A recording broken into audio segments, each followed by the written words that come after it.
News కు స్వాగతం. ముందుగా హెడ్లైన్స్. పూరి జగన్నాథ రథయాత్ర పోటెత్తిన లక్షలాది జనం.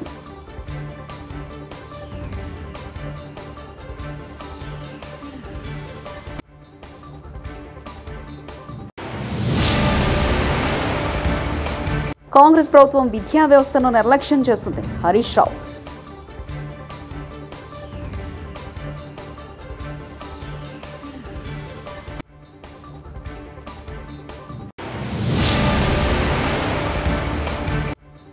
మైనర్ బాలికను హత్య చేసిన నిందితుడిని తగిన శిక్ష పడేలా చూస్తాం.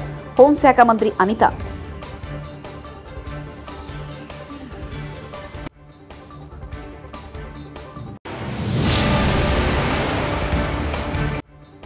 తెలుగు రాష్ట్రాల ముఖ్యమంత్రుల భేటీ శుభపరిణామం. సిపిఐ నేత నారాయణ.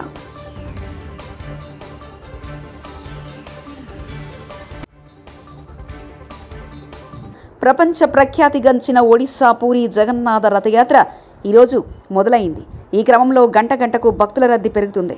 ఈ దివ్య క్షణం కోసం అంతా వేచి చూస్తున్నారు. సింహద్వారం వద్ద స్వామివారి కోసం రథాలు వేచి ఉన్నాయి. ఏడాది 2 రోజుల పాటు భక్తులకు రథాలు లాగే భాగ్యం కలగనుంది. 53 ఏళ్ల తర్వాత ఈ అరుదైన సంఘటన రావడం విశేషం. అంతకుముందు 1909 తర్వాత 1971లో అరుదైన శ్రీ గుడించా యాత్ర జరిగింది. దీంతో ఈ యాత్ర కోసం భక్తులు పెద్ద ఎత్తున ఆలయ ప్రాంతానికి చేరుకున్నారు. జగన్నాథ రథయాత్రలో రాష్ట్రపతి ద్రౌపది ముర్ము కూడా పాల్గొన్నారు. కాంగ్రెస్ ప్రభుత్వం విద్యా వ్యవస్థను నిర్లక్ష్యం చేస్తుందని మాజీ మంత్రి సిద్దిపేట ఎమ్మెల్యే తన్నీరు హరీష్ రావు విమర్శించారు. సీఎం రేవంత్ రెడ్డికి ఈరోజు హరీష్ రావు బహిరంగ లేఖ రాశారు. టీచర్లు, పుస్తకాలు, దుస్తుల కొరత, వేతనాల చెల్లింపుల ఆలస్యం వంటి సమస్యలు విద్యా వ్యవస్థను పట్టి పీడిస్తున్నాయన్నారు. విద్యాశాఖ కూడా సీఎం వద్ద ఉన్న సమస్యల మీద ఎందుకు దృష్టి పెట్టడం లేదని ప్రశ్నించారు. కాంగ్రెస్ పాలన టీచర్లు, విద్యార్థుల పాఠశాలకు శాపంగా మారిందని ఆందోళన వ్యక్తం చేశారు. వైసీపీ అధినేత వైఎస్ జగన్మోహన్ రెడ్డి ప్రస్తుతం కడప జిల్లా పులివెందుల పర్యటనలో ఉన్నారు. నేడు 2వ రోజు. అయితే వైఎస్ఆర్ జయంతి సందర్భంగా వైఎస్ఆర్సీపీ కార్యకర్తలకు జగన్ తీపి కబురు వినిపించే అవకాశం ఉంది. వారికి జీవిత బీమా, ప్రమాద బీమాను ప్రకటిస్తారని తెలుస్తుంది. ఎంత మొత్తం అనేది ఇంకా నిర్ధారణ కాలేదని, 10 లక్షల రూపాయల వరకు బీమా ఉండవచ్చని అంటున్నారు. Food and safety and standards authority of India ఉప్పు, పంచదార, కొవ్వులకు సంబంధించిన సమాచారాన్ని బోల్డ్ లెటర్స్లో ప్యాకేజ్ ఫుడ్ లెటర్స్పై పెద్ద ప్లాట్లో అందించడం తప్పనిసరి చేయడానికి సన్నాహాలు చేస్తుంది.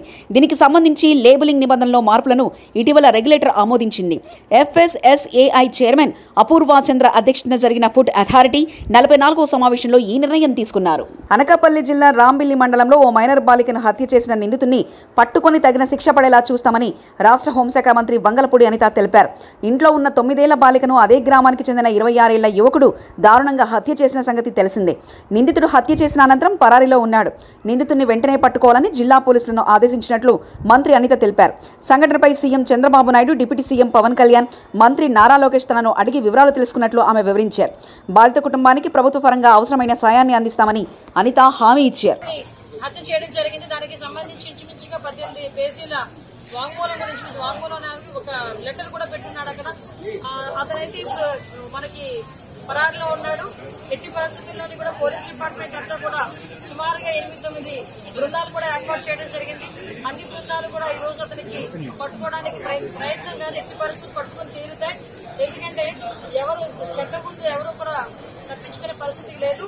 డెఫినెట్ గా ఎవడైతే హత్య చేశాడో అతన్ని ఇమీడియట్ గా మేము పట్టుకునే ప్రయత్నం కాదు, పట్టుకుని తీరుతాం.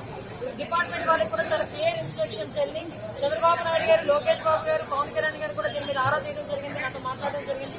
డెఫినెట్ గా ఎట్టి పరిస్థితుల్లోని నిందితుడు ఎవరైతే ఉన్నాడో అతి తొందరగా వీలైతే ఈ రోజు రేపటిలోనే నిందితుడిని పట్టుకుని అరెస్ట్ చేసే పరిస్థితి. నిజంగా అదే కనుక జరిగితే, నిజంగా అమ్మాయి దగ్గర నుంచి కంప్లైంట్ వెళ్ళి ఆ పోలీసులు కనుక పట్టించుకోలేదన్న సంగతి తెలిస్తే డెఫినెట్ గా ఏ పోలీసు అయితే ఆ పోలీసు మీద చర్యలు తీసుకుంటాం. అందులో అక్కడెక్కడ కూడా బ్యాక్ స్టెప్ వేసే పరిస్థితి లేదు. కానీ మాకు వచ్చిన ఇన్ఫర్మేషన్ ఏంటంటే అటువంటి పరిస్థితి ఏమీ లేదు. చాలా సడన్ వచ్చి అతను హత్య చేసి వెళ్ళాడు అన్నది మాకు వచ్చిన ఇన్ఫర్మేషన్. నిజంగానే వాళ్ళ బ్రదర్ కూడా చాలా ఇనిషియేషన్ తీసుకున్నాడు. ఇంతకు ముందు కూడా తను బెంగళూరులో పనిచేసేవాడు. ఇనిషియేషన్ తీసుకుని ఈ అబ్బాయి నుంచి 26 సంవత్సరాలు, అమ్మాయి చూస్తే 13 సంవత్సరాలు వయసు. నిందితుడు ఎవరైతే ఉన్నాడో అబ్బాయి కూడా 26-27 సంవత్సరాలు వయసు. సో ఈ సిచ్యువేషన్స్ లోనే వాళ్ళందరికీ చాలా సేఫ్ గార్డ్ చేశాడు. కానీ దురదృష్టంతో అమ్మాయిని కాపాడుకోలేకపోయాడు. కానీ ఎన్ని పరిస్థితుల్లో నిందితున్నైతే ప్రభుత్వం తరపు నుండి ఎటువంటి సాయం కంపల్సరీగా చంద్రబాబు నాయుడు గారితో మాట్లాడతాం. ఎటువంటి పరిస్థితుల్లో అమ్మాయి చిన్నపిల్ల, మైనర్ బాలిక, అమ్మాయికి ప్రభుత్వం నుంచి అందాల్సిన సహాయ సహకారాలన్నీ కూడా అందిస్తున్నాం. సంఘటన జరుగుతున్న సందర్భంలో పోలీస్ డిపార్ట్మెంట్ వాళ్ళు కూడా చాలా ఫర్మ్ గా ఉన్నారు. లాస్ట్ టైం మీరు చూసారు చీరాల సంఘటన జరిగింది. చీరాల సంఘటన జరిగిన తర్వాత సుమారుగా 36 గంటలు నిందితులు పట్టుకుని మేము రిమాండ్ కూడా పంపించుకోవాలి. ఎక్కడ ఏమి జరిగినా చాలా యాక్టివ్ గా పోలీస్ డిపార్ట్మెంట్ వాళ్ళు పనిచేస్తున్నారు. ఎక్కడ జరగకుండా ఉండే బాధ్యత కూడా తీసుకుంటున్నారు. వీటన్నిటికీ కూడా మూల కారణం గాంజాయి మత్తులో చాలా మంది చేస్తున్నారు, డ్రగ్స్ మత్తులో చేస్తున్నారు. కాబట్టి వాటిని పూర్తిగా ప్రక్షాళన చేయడానికి ఒక క్యాబినెట్ సబ్ కమిటీని కూడా ఏర్పాటు చేసుకుని మొన్ననే మేము టాస్క్ ఫోర్స్ కూడా ఏర్పాటు చేయడానికి సిద్ధంగా ఉన్నాం. ఒక టోల్ ఫ్రీ నెంబర్ అన్ని కూడా ఏర్పాటు చేస్తాం. టీడీపీ కూటమి ప్రభుత్వం వైసీపీ నాయకులు కార్యకర్తల మీద దాడులు ఆపి మేనిఫెస్టో మీద దృష్టి పెడితే బాగుంటుందని, మహిళలకు ఇచ్చిన హామీలపై అధికారంలోకి రాగానే వెంటనే అమలు చేస్తామని చంద్రబాబు చెప్పాడు. కానీ కూటమి ప్రభుత్వం హామీల అమలుపై ఇంతవరకు ఒక్క అడుగు కూడా ముందుకు వేయలేదని వరదు కళ్యాణి వైఎస్ఆర్సీపీ ఎమ్మెల్సీ వ్యాఖ్యానించారు. డేట్ ఇచ్చి మరీ ఇచ్చిన పరిస్థితి మనం చూసాం. కూటమి అనేది ఎన్నికలకు ముందు అంతకంటే ఎక్కువ హామీలు ఇస్తానని చెప్పి ప్రజలకు చెప్పడం జరిగింది. ప్రజలు నమ్మారు. అసలు సంవత్సరంన్నర ముందే చంద్రబాబు నాయుడు గారు సూపర్ 6 అని పథకాలు ప్రవేశపెట్టారు. ఒక మేనిఫెస్టో పెట్టి ప్రజల్లోకి తీసుకెళ్లారు.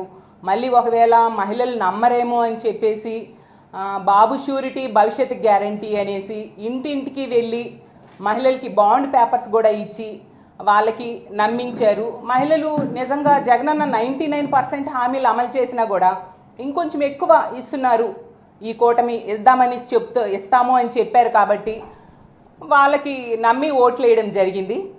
చూస్తే గవర్నమెంట్ అధికారంలోకి వచ్చింది కూటమి ప్రభుత్వం.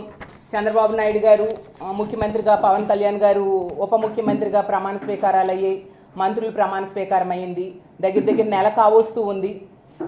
ఈ పరిస్థితిలో ఈ మహిళల కోసం ఇచ్చిన హామీలు అమలుకు ఎంతవరకు శ్రీకారం చుట్టలేదు.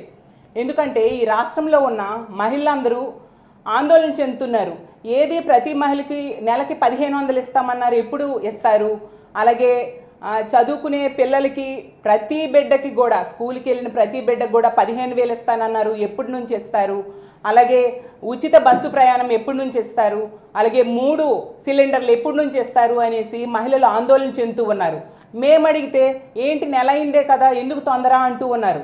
కానీ వీళ్ళు హామీ ఇచ్చినప్పుడు ఏం చెప్పారు? జూలై 1కే అన్ని కూడా అమల్లోకి వచ్చేస్తాయి, మొదటి నెల నుంచి అమలు చేసేస్తామని చెప్పారు. ఇదే కూటమి ప్రభుత్వం 2014లో అమల్లోకి వచ్చినప్పుడు ఏం చెప్పింది? చాలా హామీలు ఇచ్చారు, ఏ ఒక్కటి కూడా నెరవేర్చలేదు. మహిళలకు తీసుకుంటే డ్వాక్రా రుణమాఫీ చేస్తానని చేయలేదు. అలాగే తీసుకుంటే 0 వడ్డీ 2016 నుంచి ఆపేయడం జరిగింది. దానివల్ల మహిళలందరూ కూడా డ్వాక్రా సంఘాలు ఎన్పిఏలుగా మారిపోయిన పరిస్థితి ఆ రోజుల్లో చూసాం. ఆడబిడ్డ పుడితే 25,000 రూపాయలు ఇస్తానని చెప్పి ఇవ్వని పరిస్థితి. అలాగే సొంత ఇంటి కళ ఆడపిల్లలకి, ఆడవాళ్ళకి నెరవేరుస్తానని ఆ రోజు చంద్రబాబు నాయుడు గారు చెప్పి నెరవేర్చలేదు, మనం చూసాం. అలాగే రైతులకి రైతు రుణమాఫీ చేస్తానని నెరవేర్చలేదు. అప్పుడు ఇలాగా హామీలు అమలు చేయకుండా మోసం చేశారు. ఇప్పుడు చూస్తే నెల కావస్తుంది. ఒకవేళ అమలు చేద్దామనుకుంటే దానికి ఏం చేయాలి గవర్నమెంట్? దానికి సన్నాహక సమావేశాలు పెట్టాలి, మార్గదర్శకాలు రూపొందించాలి, ఈ డేట్స్లో ఈ పథకం రిలీజ్ చేస్తామని చెప్పాలి. అవేమీ చేయట్లేదు. దాంతో ఈ రాష్ట్రంలో ఉన్న ఆడబిడ్డలందరూ కూడా ఆందోళన చెందుతూ ఉన్న పరిస్థితి. పిఠాపురం భీమవరం నియోజకవర్గంలో వ్యర్థాల నిర్వహణకు ప్రత్యేక ప్రణాళిక వ్యర్థాలను వినియోగించే ప్రక్రియను శాస్త్రీయంగా నిర్వహించారు ఉప ముఖ్యమంత్రి పవన్ కళ్యాణ్.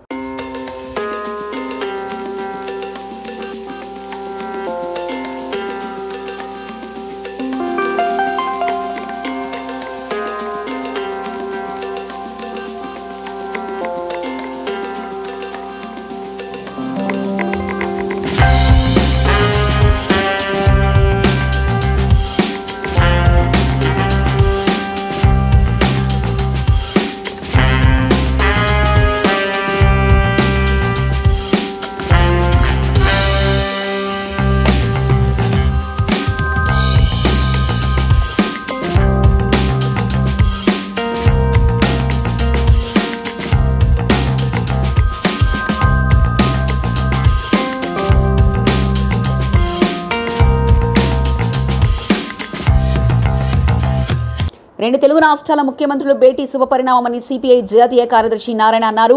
కమిటీల ద్వారా విభజన సమస్యలు పరిష్కరించుకోవాలని వారి నిర్ణయానికి సిపిఐ మద్దతు తెలుపుతుందని చెప్పారు. తెలుగు రాష్ట్రాలకు కేంద్రం నుంచి రావాల్సిన ప్రయోజనాలను తెచ్చేలా ఆంధ్ర తెలంగాణ ముఖ్యమంత్రులు పనిచేయాలని కోరారు. సెంటిమెంట్ కావచ్చు, బ్రిటిష్ కాలంలో వచ్చినటువంటి బిల్లు కదా అవి, దాన్ని మార్చాలంటే ఎవరైనా సరే బ్రిటిష్ వాళ్ళు మనకి ఏమనుకుంటారు, ప్రత్యేకంగా చట్టాన్ని రాజద్రోహం ఇప్పుడు ఏమన్నా ఆ పేరు మార్చి దేశద్రోహం అని పెట్టారు. అంటే యాక్ట్లో అన్నీ ఒకటే, సెక్షన్ అంతా పేరు మార్చారు.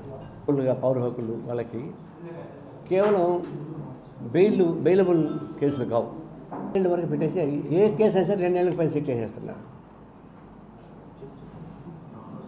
ఫైన్స్ కూడా అట్లా పెంచారు. బిల్స్ అవి మరి ప్రభుత్వం చేసే చట్టాలను నిరసించే హక్కు ఉండగా నిరసించడానికి వీలు లేకుండా మీరు చేసేటువంటి చట్టాలు పేరుకేమో మీరు బ్రిటిష్ వాళ్ళు అంటున్నారు, కానీ దాంట్లో అన్యాయం చేస్తున్నారు. బ్రిటిష్ వాళ్ళు ఏది ఉండదనుకుంటే మరి బిల్డింగ్ని పడగొట్టండి, బ్రిటిష్ వాళ్ళు కట్టినటువంటి బాక్రాంగ్ అనుకునేది ఇవన్నీ పడగొట్టండి. ఇది కేవలం సెంటిమెంట్స్ ఉపయోగించి ప్రజలకు వ్యతిరేకంగా చేస్తున్న పనులు మేము దాన్ని తీవ్రంగా ఖండిస్తున్నాం. దేశం మొత్తం మీదుగా ఇప్పుడు ప్రతిపక్ష పార్టీ ఐక్యత పెరిగింది, భవిష్యత్తు కూడా ఇంకా పెరుగుతుంది. పెరిగి ప్రభుత్వ వ్యతిరేక విధానాల కోసం గట్టిగా ఫైట్ చేయాల్సిందే. ఇప్పుడు రేవంత్ రెడ్డి వచ్చాడు, కాంగ్రెస్ పార్టీ నాయకుడు, చంద్రబాబు నాయుడు వచ్చాడు. మళ్ళా వీళ్ళిద్దరికీ సెంటిమెంట్స్ ఉంటాయని నేను అనుకోను.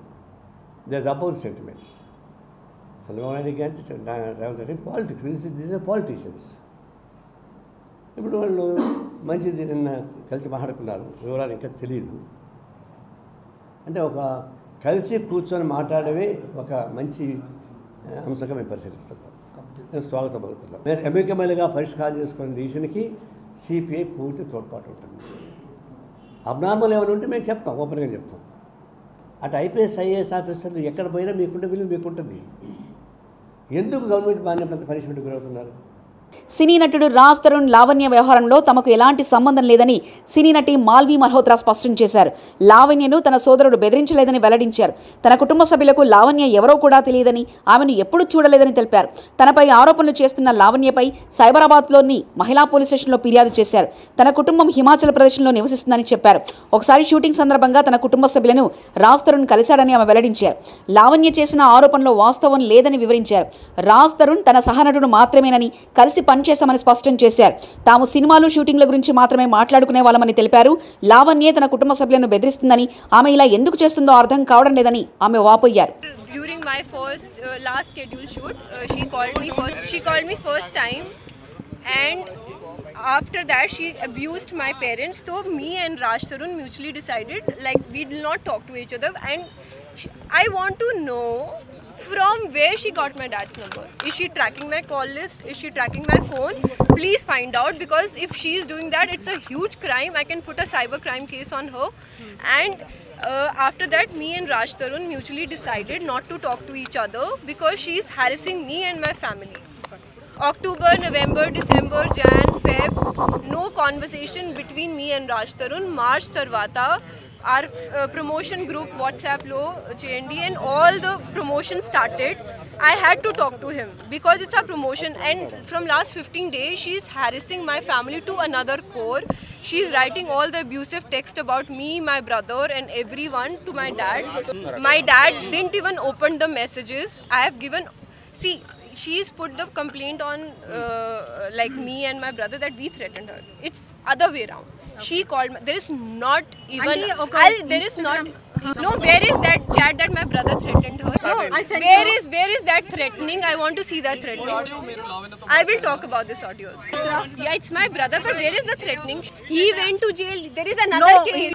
No. There is no threaten from my brother's side. Please read the chat. Okay, we have it. Okay. Yeah. We only met through our producer. We work together, and there is nothing between me and Raj Tarun. We are co-actors. We are like friends. We only talked about cinema, books, and nothing else.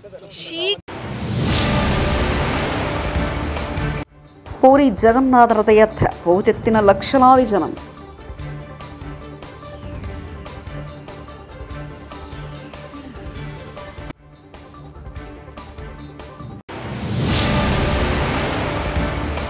Congress ప్రభుత్వం విద్యా వ్యవస్థను నిర్లక్ష్యం చేస్తుంది. హరీష్ రావు.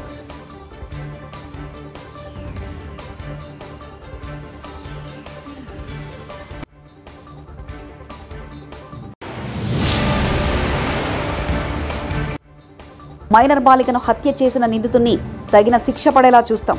హోంశాఖ మంత్రి అనిత.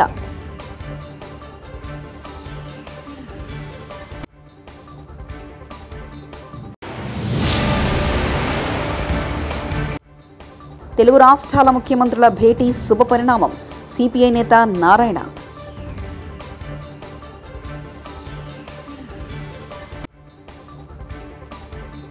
ఇవి bulletin విశేషాలు.